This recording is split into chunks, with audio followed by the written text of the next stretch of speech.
Salut à Tom du Gravel, à toi qui aimes poursuivre lorsque la route s'arrête. On est ici donc chez Specialized à Valence avec Antoine, spécialiste du BikeFit. Et cette vidéo vient compléter la vidéo que vous avez déjà vue sur internet. D'ailleurs, je vous mets le lien au-dessus sur le positionnement complet. Donc retrouvez la vidéo dans son intégralité. Mais j'ai décidé de vous faire une vidéo spéciale dédiée sur les selles parce que c'est une question que vous posez très souvent sur internet. Quelle selle utiliser en gravel? Et puis là, comme c'est une gamme très large et que je profite que j'ai Antoine sous la main pour qu'on fasse une revue spécifique.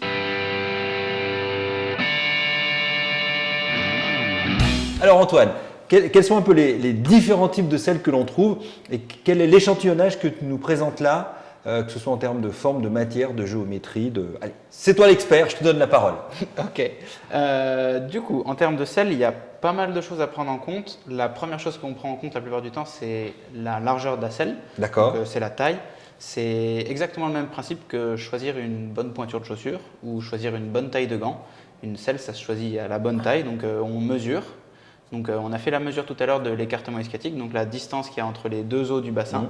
Ça nous permet de donner donc une largeur de bassin. Donc la mesure, je me permets de te couper, vous la retrouverez dans la vidéo sur le BikeFit, mais comme magie du montage, je vous remets le petit extrait là à l'instant, comme ça vous pouvez revoir comment c'est effectué la largeur de mes ischions. Exactement.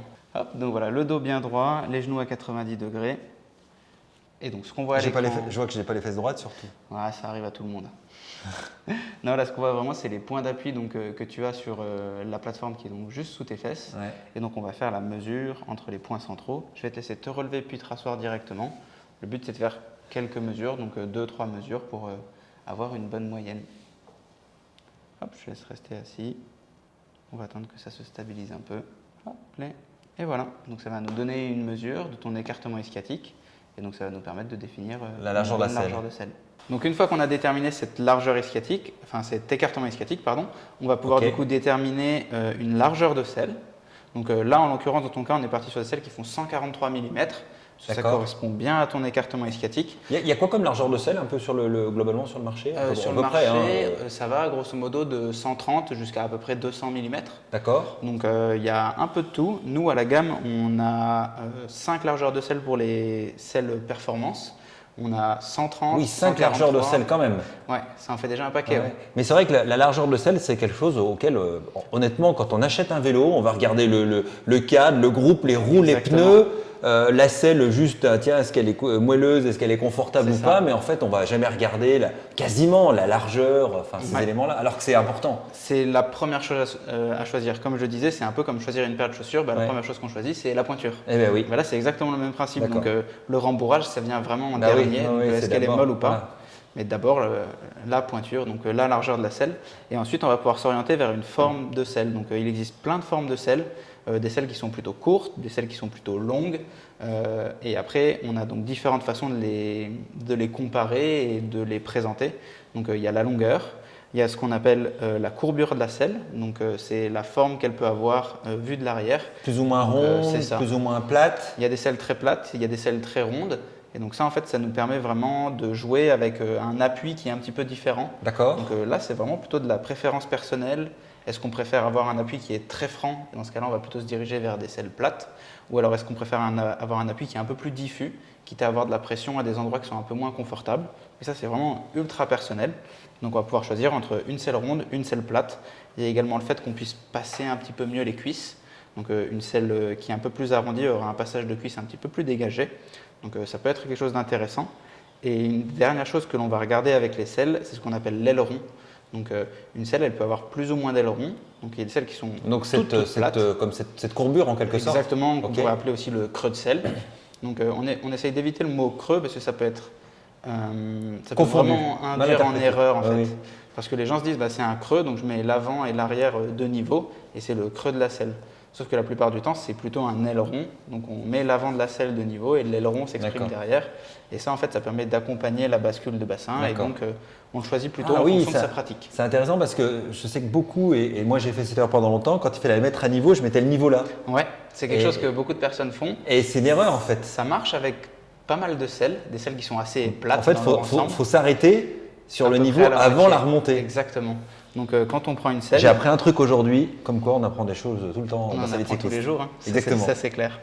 Et donc la largeur la forme. Ok. Et une fois qu'on a choisi ça, en fonction du niveau de gamme que l'on veut mettre dans sa selle, on va pouvoir choisir du coup différents rembourrages, différentes matières de coque, différentes matières de rails. Donc des rails carbone, des coques carbone, ça gagne du poids, ça permet d'aller chercher des performances un petit peu au-dessus. Donc ça, c'est vraiment une question de budget, ce qu'on a envie de mettre dans sa selle. Et également, on va pouvoir choisir le rembourrage. Donc là, on a un petit peu différentes technologies de rembourrage. Un rembourrage en mousse EVA, donc ce qu'on connaît depuis des années dans le cyclisme. Donc vraiment une mousse avec une densité particulière qui permet donc de gagner en confort. Et c'est quelque chose que l'on retrouve sur assez classique. Ouais, la plupart des selles, du marché. Ensuite, on a des technologies avec des mousses, cette fois-ci, qui sont en thermoplastique expansé. Donc ça fonctionne un petit peu comme une mousse avec des microbilles d'air à l'intérieur. Donc je ne sais pas si vous voyez à l'écran, je ne sais pas si ça fait une différence de relief. Là, on voit effectivement que ça fait comme plein de petites billes. Une espèce de petites tôles ondulées, là, plein de petites billes, alors que là, c'est lisse en fait. Et donc le principe de ces selles-là, c'est d'avoir un confort supplémentaire. Donc c'est un tout petit peu plus mou, mais ça ne reste pas quelque chose dans lequel on s'enfonce vraiment. Donc c'est un tout petit confort supplémentaire. On a des technologies, comme on le voit ici, avec la technologie Mimic également. Donc là, c'est une selle qui n'a pas qu'une seule densité de mousse, comme on l'a juste ici. C'est 3 densités de mousse, c'est un petit peu plus complexe. Ça permet également d'éviter l'engouffrement du sang dans la partie du canal body de géométrie. Donc c'est vraiment des préférences personnelles. C'est des selles qui, à la base, sont plutôt dessinées pour des problèmes féminins, mais qui conviennent très bien à beaucoup d'hommes, de par le fait que la mousse est très, très peu dense à l'avant. Donc c'est très, très souple, c'est très agréable. Et enfin, les dernières choses que l'on voit, c'est plus de la mousse. C'est de l'impression 3D. Et donc c'est une impression 3D là. Ouais. Okay. Donc là, ça nous permet en fait d'aller chercher une multitude de densités. Donc on ne s'arrête plus juste à 3 densités. On va chercher une multitude de densités réparties partout sur la selle. On voit une structure un peu en nid d'abeille. C'est exactement ça. D'accord. Et là, on a des zones d'appui effectivement assez différentes. Et donc là, c'est une technologie qui est un petit peu plus haut de gamme, mais qui nous permet d'aller chercher un confort qui est également supérieur. Ça absorbe très bien les vibrations. On retrouve pas mal de personnes en gravel qui les utilisent justement pour cette absorption des vibrations. Ouais. Donc c'est souvent des selles qui sont assez appréciées. Question, effectivement, on a des selles qui sont fermées et il y a d'autres selles qui sont ajourées. Quel est l'intérêt de l'une de l'autre? Alors, historiquement, chez nous, on a fait beaucoup de selles ajourées. Parce que le principe, c'est vraiment de libérer la pression au niveau de la zone périnéale, donc tout le périnée, toute la partie sur laquelle on s'assoit, pour laisser passer le sang. Ici, cette selle, on a l'impression qu'elle n'est pas ajourée, mais elle l'est un petit peu en vérité. Quand on la regarde de dessous, on voit la partie ajourée qui est juste ici. D'accord. Et en fait, c'est un thermoplastique qui est souple. Ah oui, d'accord. Ah oui, c'est tout mou. Donc en fait, ça nous permet vraiment d'avoir c'est mou en fait. Une partie ajourée, mais qui a un petit peu de support quand même. Donc ça permet de répartir un peu mieux la pression sur la selle. D'accord, ok. Donc chez nous, on a quasiment que des selles ajourées. Le principe de la selle ajourée, c'est vraiment laisser passer le sang au niveau du canal périnéal et ça nous permet vraiment d'avoir ce côté très confortable, éviter les engourdissements qu'on peut connaître. Notamment sur la longue distance. Donc l'impossibilité d'uriner, les engourdissements. Ça dépend beaucoup de son anatomie personnelle. Exactement. Donc, et de sa position aussi, si on est plus ou moins plein de choses. Couché sur l'avant, parce que la pression sur le périnée n'est pas la même si on est sur un vélo de route où on est très allongé les mains en bas du cintre, ou un vélo de contre-la-montre triathlon, ou un gravel où on est quand même plus relevé, la position change. Donc c'est pour ça qu'il n'existe pas une seule bonne selle, c'est pour ça qu'on en a plein à la gamme. Et que souvent c'est d'essayer en fait. La meilleure chose c'est d'essayer. Connaître ses mesures. Exactement. Et la première chose, on ne le répétera jamais assez, c'est vraiment de choisir la largeur. C'est vraiment la première des bases. Et une fois que ça s'est fait, vous pouvez essayer différentes largeurs. Il y a plein de choses. Et après, il y a des longueurs aussi différentes. Il y a différentes longueurs. Parce que si je reprends les deux là, on voit qu'il y a une différence quand même, qui n'est pas négligeable.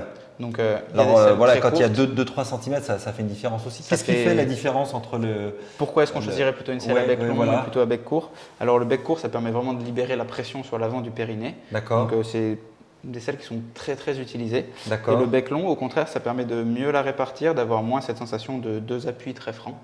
Et ça permet également pour les personnes qui sont assez mobiles sur le vélo, on pense VTT, gravel, ça marche bien aussi. Le fait de pouvoir en fait se déplacer en fonction du terrain, c'est très cassé. Oui, des fois quand on va se mettre en bec de selle, quand c'est très raide, etc. Ou plus sur l'arrière quand c'est en descente. Donc ça va nous permettre de bouger un petit peu plus quand on a une selle un peu plus longue. Alors qu'une selle un peu courte, on va être un peu verrouillé dans une seule position. Donc C'est vraiment de la préférence personnelle, les besoins qu'on va avoir en fonction de sa pratique. Mais il n'y a pas de… Donc si on résume par rapport au sel, pour conclure la vidéo, c'est donc d'abord bien choisir sa largeur. Ouais, Ça, c'est la première chose. Et une fois exactement. qu'on a la largeur, bah, en fonction de son budget, On va pouvoir choisir la forme et la technologie de rembourrage que l'on veut mettre dessus. Donc qualité de rail, qualité de coque, le rembourrage. Et voilà, et après la forme, on la définit souvent en fonction de la pratique de la personne. Donc il y a des selles qui sont un peu plus typées route, d'autres un peu plus VTT. Mais c'est vraiment voilà, en fonction de la pratique de la personne. et bien voilà, maintenant, grâce à Antoine, vous en savez plus sur la magie des selles à utiliser, que ce soit en vélo de route, en VTT et en gravel, hein, qui est un peu notre domaine.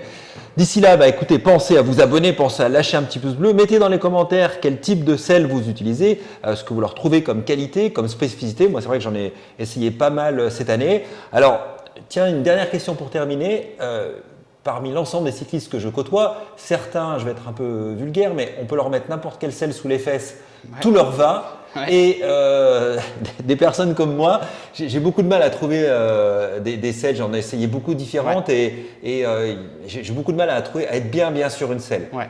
Mais certains, on peut leur mettre n'importe quelle planche sous les fesses, tout passe. Ouais, c'est Y compris, assez frustrant. chez y ces compris personnes. sur la longue distance. Il y a des personnes qui peuvent faire 1000 km de vélo, qui vont voir aucune douleur, rien. Et des personnes bah, qui, au bout de 150, 200 km, ont les fesses en feu, etc. Donc, Ouais, c'est… on n'est pas égaux du popote, hein, finalement. On n'est pas égaux. Ouais. Il y a une part de génétique, il y a une part aussi d'habitude. Ouais. Quand on roule beaucoup, forcément, D'entraînement. on prend l'habitude d'avoir les fesses qui sont posées sur la selle, d'avoir un petit peu ce On contact. endurcit un peu le derrière. Exactement, on endurcit un peu le derrière. Après, il y a une chose qui va rester hyper importante et je pense qu'on le répétera jamais assez également, c'est la qualité du cuissard que vous utilisez, de la crème de cuissard. Donc vraiment, en fait, cette C'est une interface… combinaison, en fait. Exactement, cette interface entre la peau des fesses jusqu'à la selle. Donc ça peut aider dans certains cas, choisir le bon cuissard, la crème de cuissard. Donc les selles, c'est extrêmement bien, ça permet vraiment de dégrossir et d'avoir une bonne assise qui est stable. Mais après, il y a plein d'autres choses qui vont… Ouais. Donc, il faudra que je fasse une autre vidéo sur quel cuissard choisir en gravel et quelle crème, évidemment, parce que c'est un Exactement. ensemble, hein, c'est une combinaison, la selle, la crème Et et le cuissard. le cuissard, et surtout quand même juste la pratique et l'entraînement. Allez, lâchez un petit pouce bleu, mettez des commentaires et on se dit à très bientôt dans une prochaine vidéo. Ciao, ciao!